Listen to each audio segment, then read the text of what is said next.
The old prophet said this: words are like a lamp for your feet, so you can see where to walk.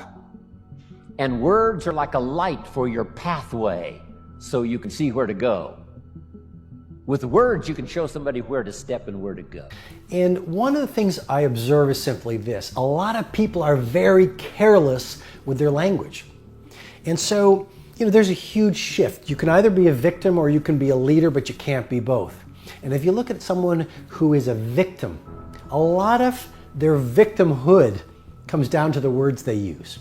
I mean, the words you use either lift up your energy, the words you use either make you more creative, the words you use either allow you to do world-class things, or the words you use deny your talents. The words you use could reduce your energy. So you have a choice every day at work and at home and out on the streets with strangers.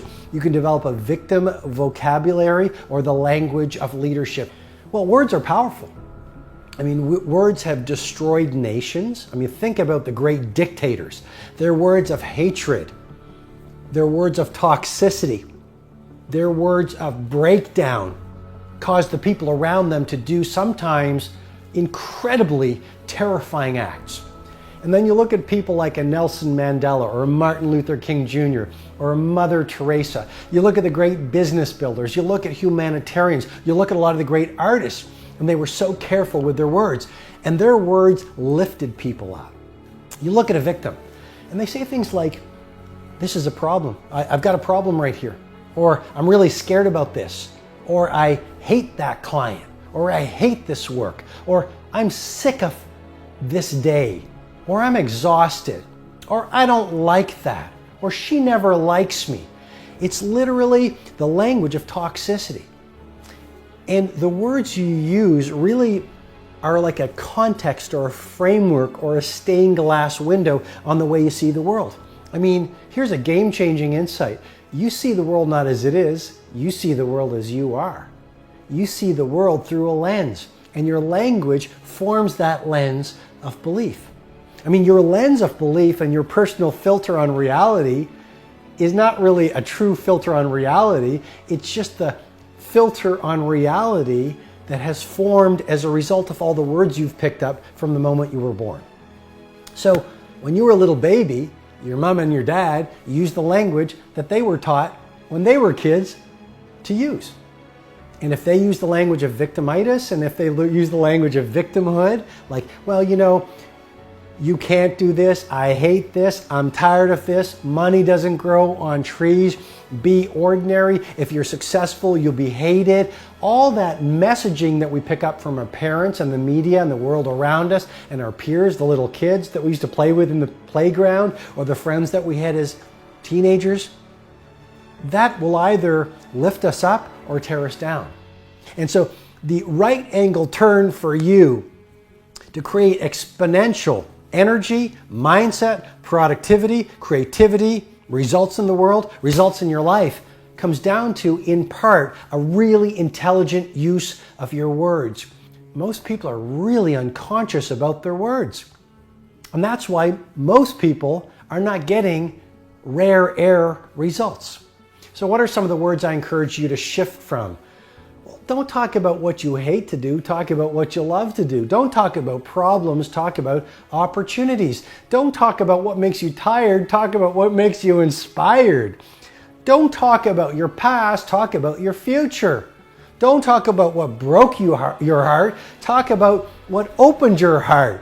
Don't talk about what dispirits you, talk about what you are fueled by.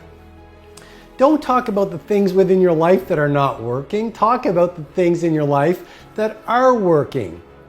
Don't talk about your pain, talk about your pleasure.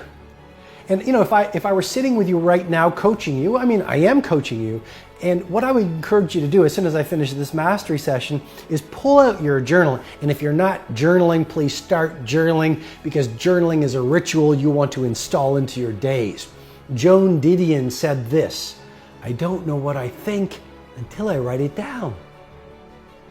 Think about that. I don't know what I think until I write it down. Pull out a fresh page and draw a line down the center of the page and write about the language of victimhood and the language of leadership, and start to write down all the words you use and the sentences you employ that really are speaking, that are really victim speak. And then in the other column, I want you to start writing down the language of leadership, the language that as of today you will be committed to using, so that you start to use the language of someone who's world class. You ever seen somebody go from a very dark place? I mean, a very, very dark place. They're addicts, drug, not good friends, not in a good place. Boom! 3, 6, 12 months later, 24 months later, 3, 5 years later, they're in an incredible place, fully changed, whole different human being. You don't even recognize them. What caused this? By the way, let me give you the flip side. You ever seen somebody that's doing great? They're doing great things, contributing, good family life. They're in a good place, good surrounding, making the right decision. 3, 6, 12 months later, you don't recognize them. They're in a dark place. What happened to them? Why are they not growing the way they were growing before? This person, same body, same spirit, everything's the same. How is it so different of an attitude and the results they're getting? What causes somebody to make drastic change? You ready? Very simple for me. Words, language. Everything in life is about language. Everything. There's a word I don't use. I don't use the phrase, I was saying this on the conference, I don't use the phrase, you see the T word? It's one of the most dangerous words in the world. I don't use the T word. Surround yourself with 5 people around you and let them keep telling you how T they are. Oh my gosh, I'm so tired. Oh my gosh, I'm tired at 3 o'clock. I need a nap. I'm so tired. Oh my gosh, you're driving me nuts. You're driving me nuts with this T word. You say it, you're right. I don't want to say it. I don't want to say the T word. Just like I don't want to say a lot of words, other words. My dad was in town. I went home, the TV was on, the news was on. I can't even stand watching the news right now. I like the news. I enjoy seeing what's going on. I want to be educated and aware of what's going on with the economy and the market today. But I read today. I don't watch today. It's so divisive today. It's so manipulative today. Long time ago, I refused to buy a lot of different mindsets being imposed to me, both from my mom's side and my dad's side. I had people on my dad's side that would say, you know how women are, they're all the same. They're all the same. You know how they're. I said, stop telling me. I don't want to hear that. Stop telling me how rich people are. I judge everybody based on how they are. I don't judge them by their wealth. I know poor people who treat me royally. And I know poor people that treat me like shit. I know rich people that treat me with respect. And I know rich people that don't. Dollar sign never made a difference as the character of the individual. I was in the army. Couple of guys telling me you'll never be rich. I don't want to hear it. Say it to somebody else.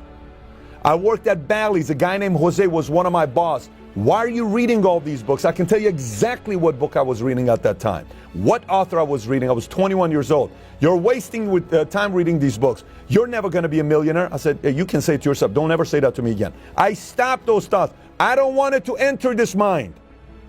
I don't want to do it. You remember the scene, Pursuit of Happiness? You know that famous scene where he says, don't let anybody change your mind, not including myself, your father. Hey. Don't ever let somebody tell you you can't do something. Not even me. All right? All right. You got a dream. You got to protect it.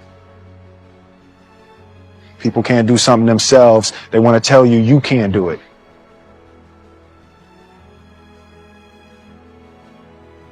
You want something, go get it. Period. So why am I saying this to you? Look, I've seen people change from good to bad. The change from good to bad and the change from bad to good is both caused by words. Be very careful what words you use. Make a list of certain words that you use that don't serve you well. What are those words? Your kids are listening to you. Your siblings are listening to you. Your peers are listening to you. The people who work with you are listening to you. Are those effective words? No? Stop using them. Add them to a list, say moving forward, I don't want to use these words.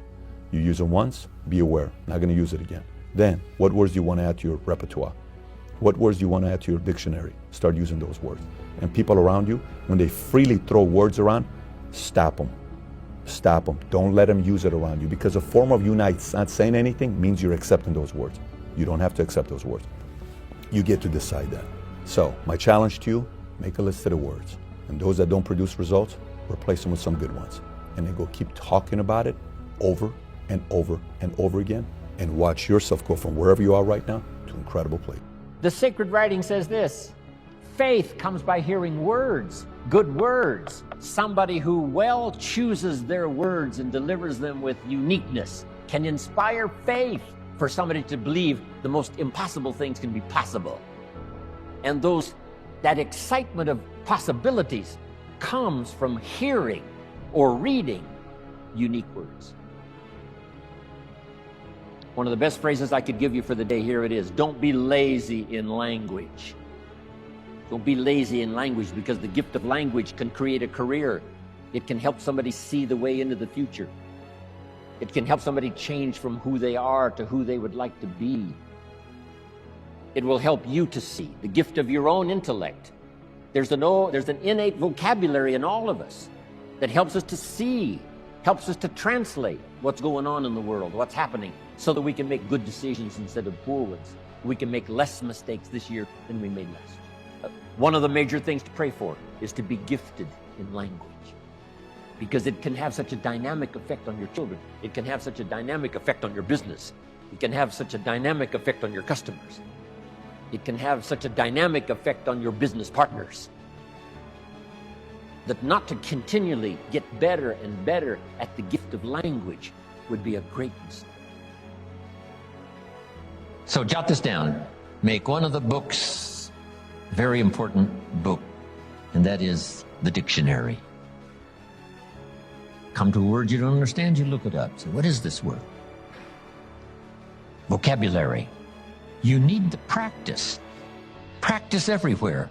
If you're going to give someone a gift and send a little card, practice making this little card something they'll keep and remember for the rest of their lives. Not ordinary, extraordinary. Not like everyone else, different than everyone else. It's the practice of using your gift of saying things another way until a light turns on, another way that expresses something heartfelt that the standard ordinary language wouldn't express, couldn't reach, couldn't paint these mental pictures. It's okay to give flowers, but don't let flowers do all your talking. Flowers have a limited vocabulary. Guess what flowers say? You remembered. That's about all they say. Flowers don't say, nobody in this world affects me like you do. Love. See, flowers talk, but they don't say that. That you got to put in the little card. Nobody in this world affects me like you do. Love, and then you sign it. And see, long after the flowers are gone, somebody's going to keep the words. The words are more powerful than the flowers. So don't let flowers do all your talking. See if you can't choose the words that are meaningful, words that are unique.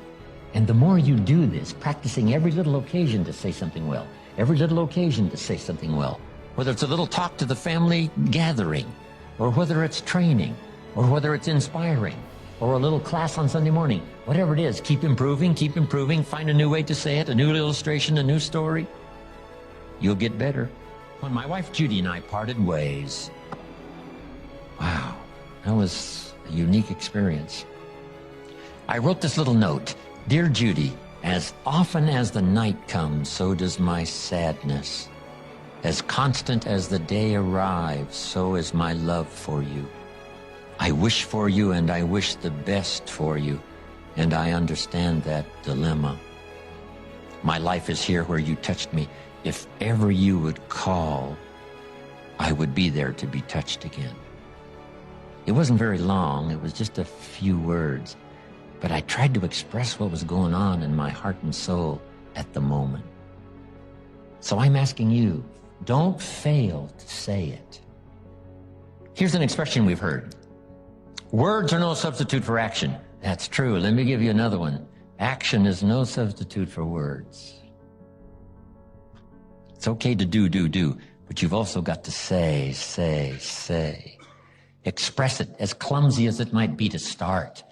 Start a better program of better communication, saying it better.